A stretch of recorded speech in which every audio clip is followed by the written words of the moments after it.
Bruchim Habayim, we are continuing on Siman Reshnun Gimel, Hilchot Shabbat, and we are at the very tail end of the Siman, the end of Seif Hey, the long Seif Hey. The Rama writes,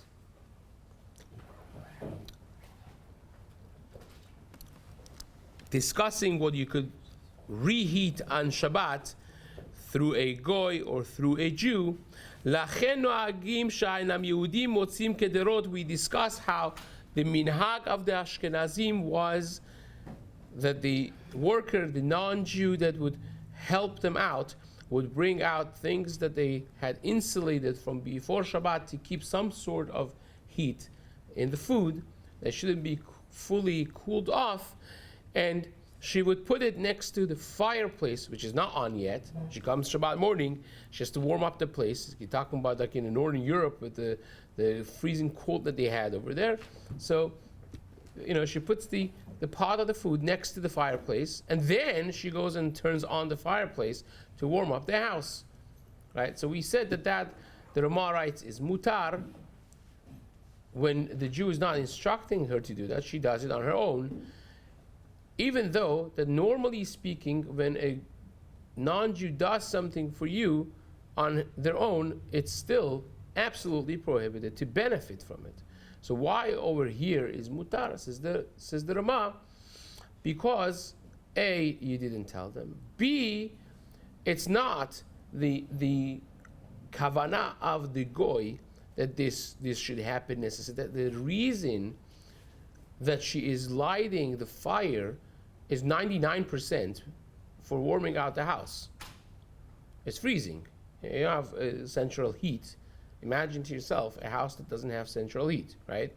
How did they do it? They had the fireplace and they had one room in the house. It was called the winter room. It was more isolated. It had two windows, right? This way, sealing and isolating the air that's trapped in, insulating the air inside the pocket of the two windows. So that was it had small windows or no windows and thick walls. That's how it was. And then it had a fireplace in it. That's how they lived. And it was called Bet Chorif, Bet HaChorif. It was called the house of winter. It was attached adjacent to the house. It was attached to the house, but they lived basically there, slept there, and did most of their things in that one room. Like now you have a den, for instance, for the summer thing, and it's all windows and gets light and air. They needed exactly the opposite of that. They had one room that was larger and had no windows or very small windows that were thicker and insulated properly, a double thing, and they had a fireplace in it, so it would be nice. So when she came, she would turn on the fire, not because of the food, but because they were freezing, right? So as a byproduct of that, the pot gets hot, right? The pot gets hot, and that is the reason that this is mutar, because it's a psik resha in something that is a byproduct, a fringe benefit type of thing. So we mentioned, for instance, that if you tell a goy you left your talit in the car, you left your food in a fridge, and you forgot to turn off the light of the fridge, you could tell a goy, can you get the pot out of the fridge for me? Can you take my talit from my car? Even though that when he opens the door, the light of the car or the fridge is going to go on, you can't do that. And general rule is whatever you can't do, you can't tell the goy to do. But here you're not telling them to turn on the light. You're telling them to do something that's absolutely mutar. Take my talit out, take my pot of food out. It just happens to be that psik resha, inevitably, something is going to happen as a byproduct which we don't care about. It's not our purpose, it's not our goal, but it's just going to happen. So in that case, if a goy is doing it, it's going to be mutar, because he's not trying to turn on a light. He doesn't care about the light, right?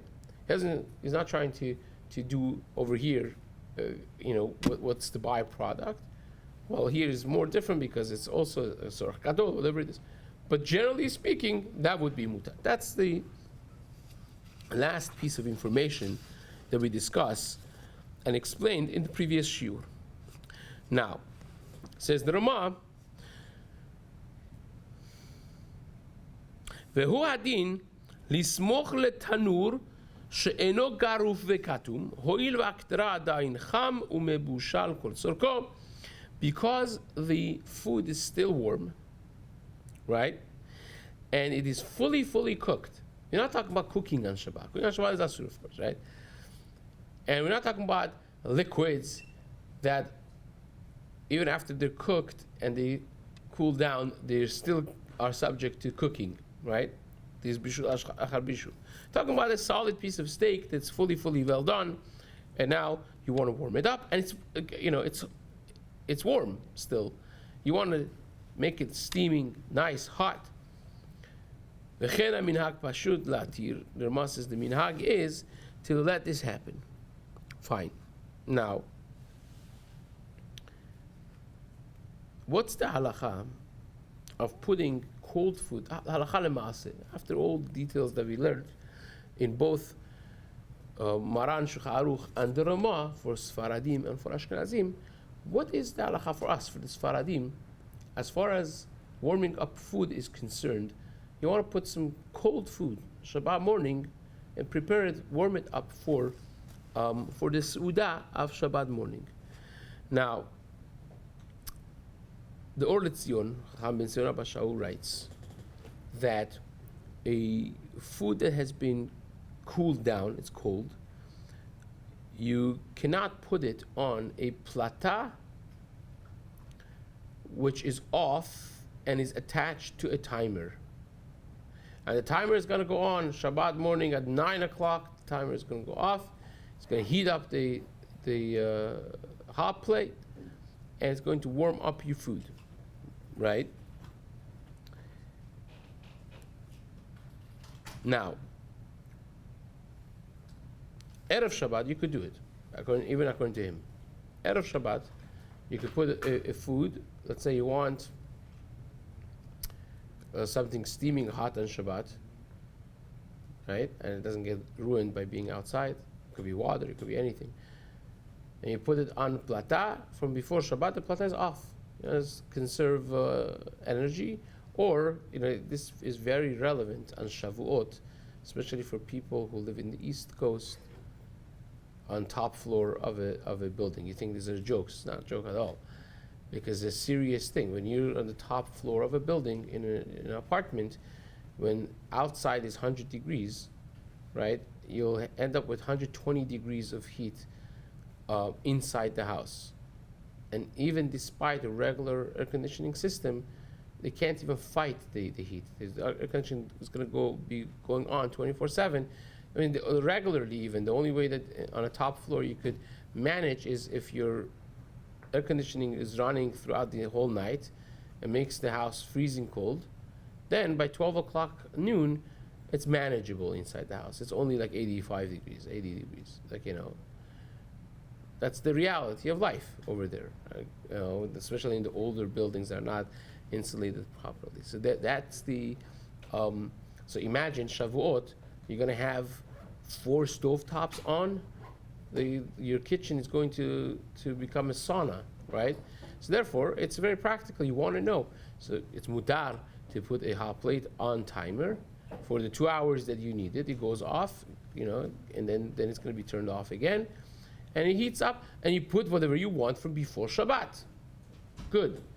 But to put on Shabbat, says Rabbi Shlomo Yisraeli, will be a problem, right? And this is the view of Rav Ovadia Hadaya, alav shalom, as well. He was one of the great poskim and the mikubalim of the previous generation. He was already an old, established person when Rav Ovadia was very young. And Yaakov Yosef, the first Chelek of Yaakov Yosef was authored by Chacham Ovadia himself. And then his son took over the job from him. And then now the first Chelek is not the same as he was before. But he had numerous disagreements with the Yaskel Avdi. Became a very sensitive issue because Harvadi was very, very young, and Yaskel Avdi was considered like an established Moreh Hora'ah and a Mekubal. in any case, his psak in this specific thing is the same way, right? And same is the Rishon LeZion at the time. Again, Chomadia was very young at the time of Yaskilavdi. And even before was Rabbi Chai Uziel. Rabbi Chai Uziel, also in his tshuvot, Mishpatei Uziel is called, right? He also paskins the same way. Other Sephardi poskim who hold like that is Rabbi Zuz, right? The Rosh Hashiva of Kisar Hamim, the Moroccan chief rabbi that became the chief rabbi of Yerushalayim, of Shalom Mashash or Masas. He also, in his Tshuvot Tvuot Shamish, he paskins this way as well. But Chacham Ovadia goes against all of this. That's why I'm telling you that this is important to realize the line of command.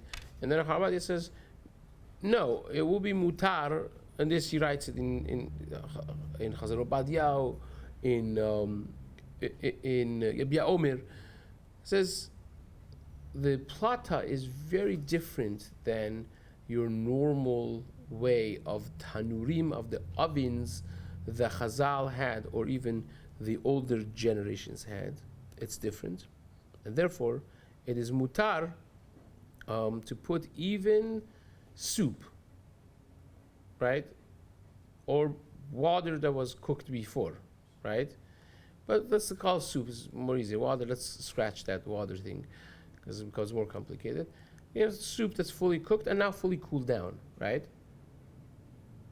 To reheat that on Shabbat is a very big transgression. It's not like a piece of a steak. Because Maran writes, again in Siman Shin Yud Chetz If Dalit, in later Simanim Halachot of Bishul, that there is Bishul Achar Bishul B'davar Lach. There is cooking after cooking when you're talking about liquids. So therefore you cannot heat that up. The question is, can I put it on a plata on Shabbat morning when my plata from before Shabbat is set on a timer to go on 9 o'clock until 12, whatever it is. So at 8 o'clock I'm putting this on, knowing that in an hour it's going to turn on and heat my soup. And then when my husband comes home, we have a steaming nice soup for Shabbat morning, right? Chabad says that's mutar, right? That's mutar. Why? Why is that mutar?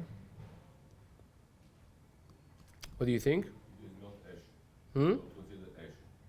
The blood is not ash. Well, Harabadia says that this is all safek, right? And what you're doing is grama, right? And what you're doing is, in this case, is considered darabanan. He has a whole, like a very sophisticated way of explaining this. So he uses all these keys to create this kula. He says, you're talking about a grama besafek of the Rabbanan. Talking about the grama of the Rabbanan. Now, Harabadia has a different tshuva that he wrote when he was very young, when he was in Cairo, against microphones on Shabbat. It's printed in Yabia Omer, in Chelek Aleph, Siman Yutet of Orach Chaim. And there in the middle of the discussion, he deals with this issue of grama, what Maran holds, what Ramah holds, when it comes to the Oraitas and the Rabbanans, right? So he holds that Maran, Shcharuch, is a grama b'd Rabbanan. Certainly in this case, that is only a safek, right? It will be safek d'Rabbanan lekula. That's the way he understands it. There is a lot to be said about this psak of Chacham Obadiah. Therefore, whether you want to rely on it or not is questionable. Certainly, if you see somebody that is hosting you on Shabbat and is doing this, you don't have to throw them out of the window or yell at them. Right? They certainly have a lot to rely on. But that's the reason that we discuss all the names of the great poskim, that they are stringent, because there is reason to be stringent as well. So, l'chatchila, a person should not, unless push comes to shove and you have nothing else and you forgot and something went wrong and so on, it's always good to have this in the back pocket this is what to rely on, certainly. But l'chatchila, if you want to do such a thing, best would be leave it there on the plata from before Shabbat, or if a goy does it, if a goy puts it for you, that's a different story, right? Now, a goy could be even more lenient because, as we discussed before, a goy putting a davar lach on top of the plata on Shabbat, even when the plata is on at this moment, right? It will be still something that Chaim is willing to rely on